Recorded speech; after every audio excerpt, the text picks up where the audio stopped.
Sejam bem-vindos ao nosso canal, eu sou André Bernardo. Desde já agradeço a sua atenção, quero pedir a sua ajuda para o crescimento desta obra. Inscreva-se em nosso canal e ative as notificações para você ser avisado quando postarmos novos vídeos.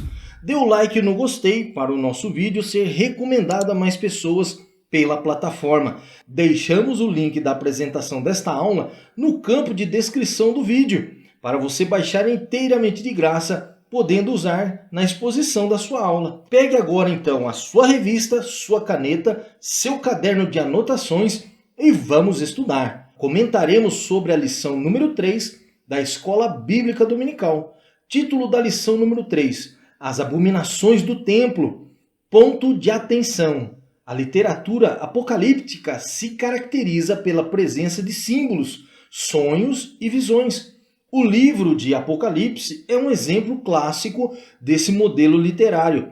Ezequiel inaugurou esse estilo no Antigo Testamento, quando começa e termina o seu livro com oráculos divinos apocalípticos. Deus revelou ao profeta as abominações do Templo de Jerusalém. O objetivo da aula é nos levar a uma reflexão profunda sobre a ruína moral e espiritual causada pela idolatria. Texto base da lição número 3 será feito na versão Almeida Corrigida Fiel.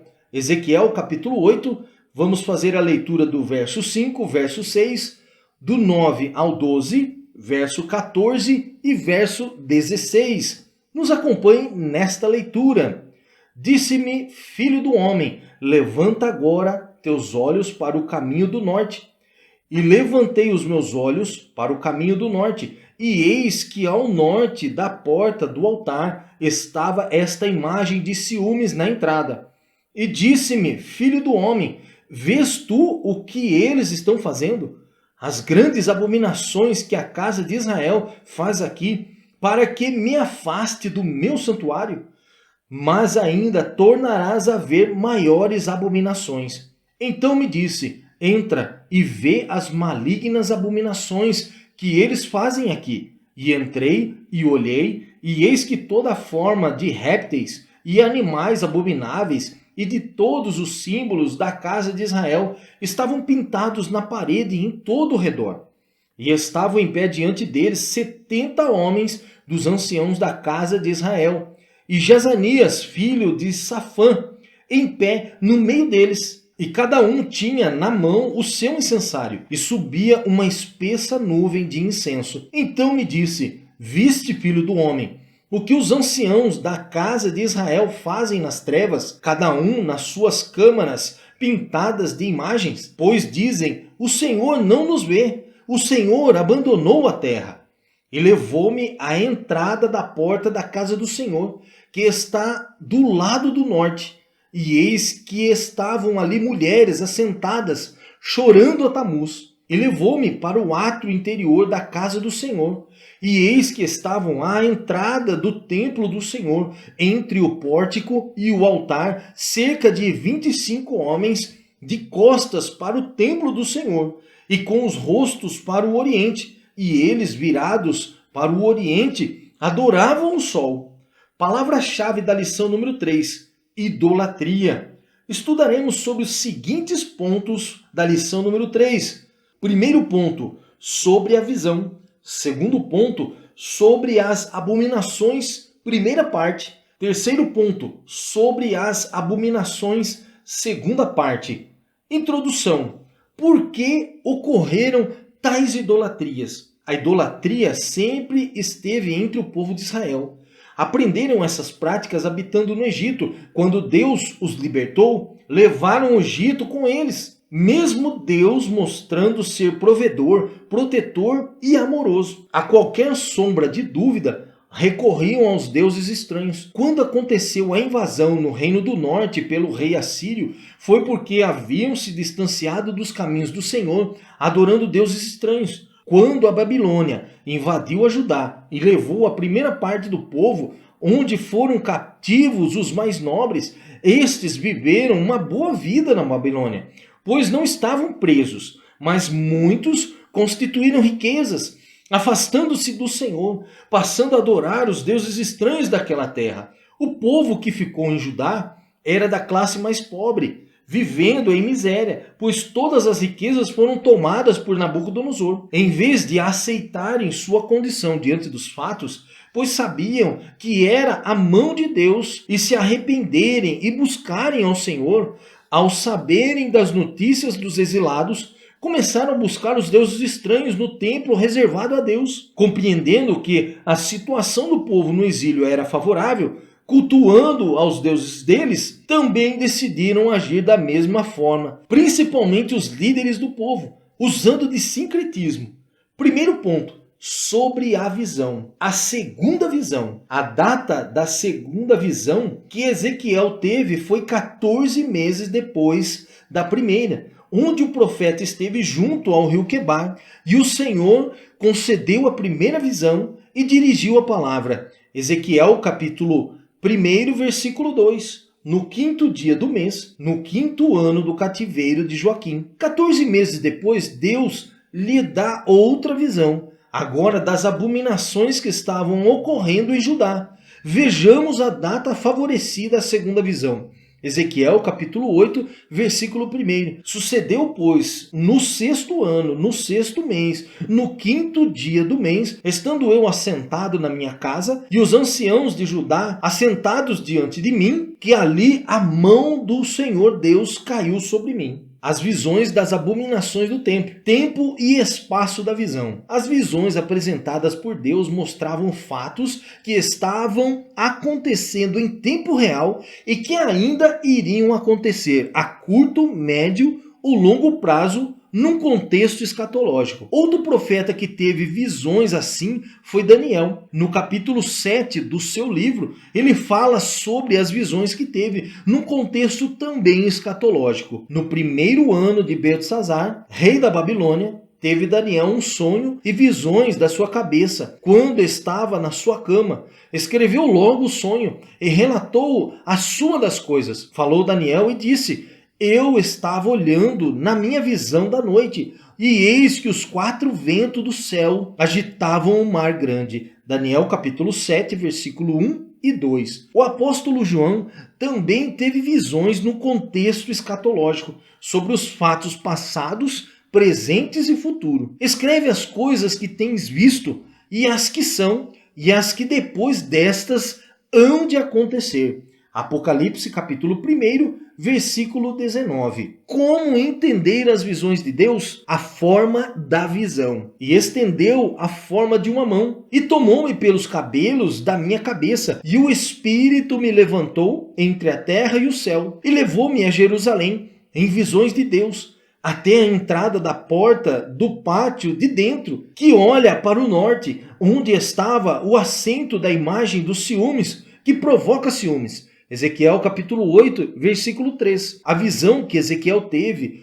não o transportou para Jerusalém em forma corporal, porque lendo o capítulo 8, no 1º verso, mostra que Ezequiel estava em sua casa e na presença de outras pessoas, podendo estarem orando ou estudando ou apenas conversando. Mesmo a visão sendo em tempo real, foram apenas visões que o levaram até a terra de Jerusalém. Cabe mencionar que o apóstolo João também teve visões assim, estando preso na ilha de Patmos, descrito em Apocalipse. E fui arrebatado no Espírito no dia do Senhor, e ouvi detrás de mim uma grande voz, como de trombeta. Apocalipse capítulo 1, versículo 10. Segundo ponto, sobre as abominações. Primeira parte, a imagem de ciúmes. E disse-me: filho do homem, levanta agora os teus olhos para o caminho do norte. E levantei os meus olhos para o caminho do norte, e eis que ao norte da porta do altar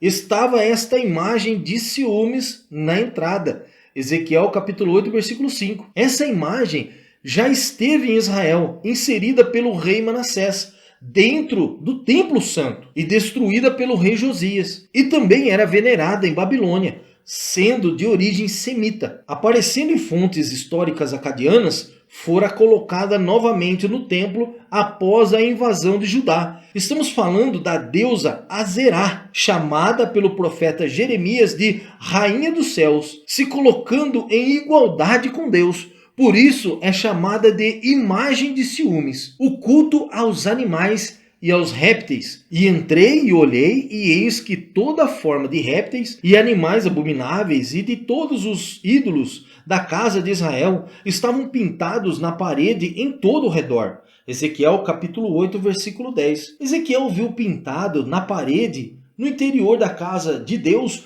toda sorte de animais abomináveis e répteis, no lugar santo dedicado ao Senhor. Agora estava manchada por pinturas egípcias de deuses com corpo humano e cabeça de animais, típico do Egito. Lembrando que os babilônios também cultuavam essas imagens. Para os egípcios, essas imagens eram mais do que pinturas. Acreditavam que ao olhar para elas podiam obter poderes divinos. Os 70 anciãos. E estava em pé diante deles 70 homens dos anciãos da casa de Israel. E Jezanias, filho de Safã, em pé no meio deles, e cada um tinha na mão o seu incensário, e subia uma espessa nuvem de incenso. Ezequiel capítulo 8, versículo 11. Os anciãos eram líderes locais, considerados mais sábios por sua idade e experiência de vida. Pessoas importantes que ditavam regras de condutas ao povo. Na visão de Ezequiel, ele via estes homens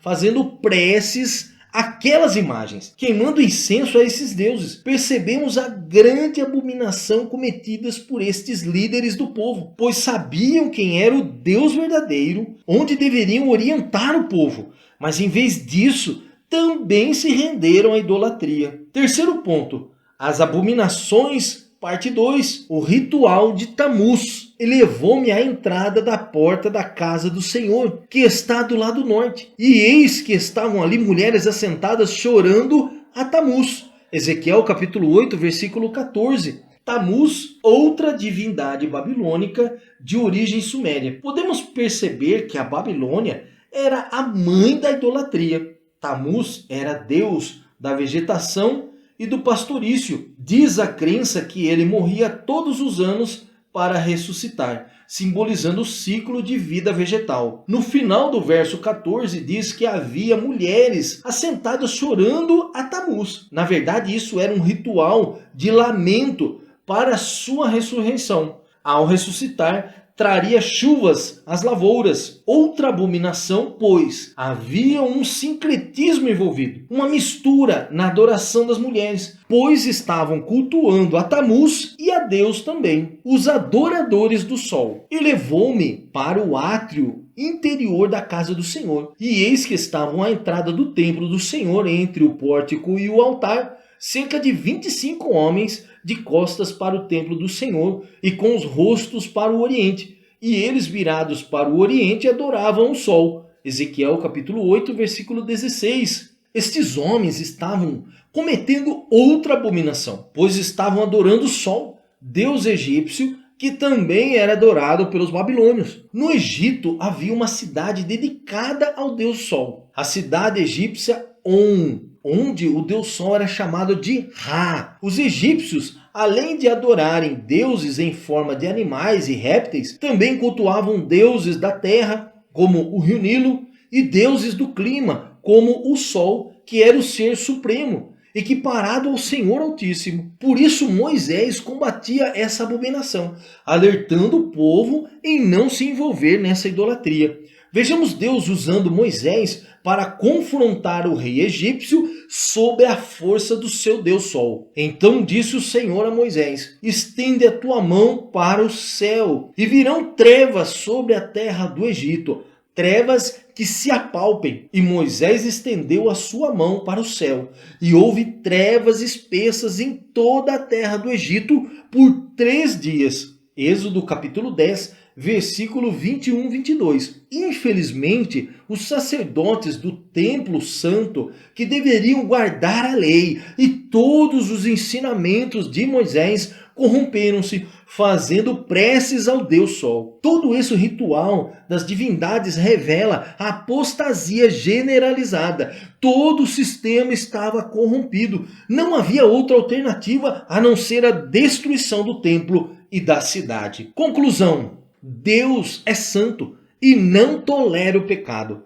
A palavra diz: sede santo, porque eu sou santo. Tomando como exemplo tudo o que estudamos sobre as abominações cometidas por Israel, causando sua destruição, nos faz refletir sobre a responsabilidade com a santidade, com a adoração e o nosso estilo de vida, pois são exemplos atuais para os nossos dias. A palavra diz que o Pai procura aqueles que o adorem em espírito e em verdade. Não é uma verdade ou a nossa verdade, mas a verdade que é Jesus. Quantas denominações em nossos dias têm agido da mesma forma, inserido abominações dentro da casa de Deus secretamente, achando que o Senhor não está vendo, disfarçando suas verdadeiras intenções, induzindo o povo à idolatria. Pois as abominações cometidas pelo povo de Israel partiu de seus líderes. O atalaia de Deus está avisando. É momento da igreja se consertar antes que a prestação de contas seja iminente. Parabéns por você ter nos acompanhado até o final.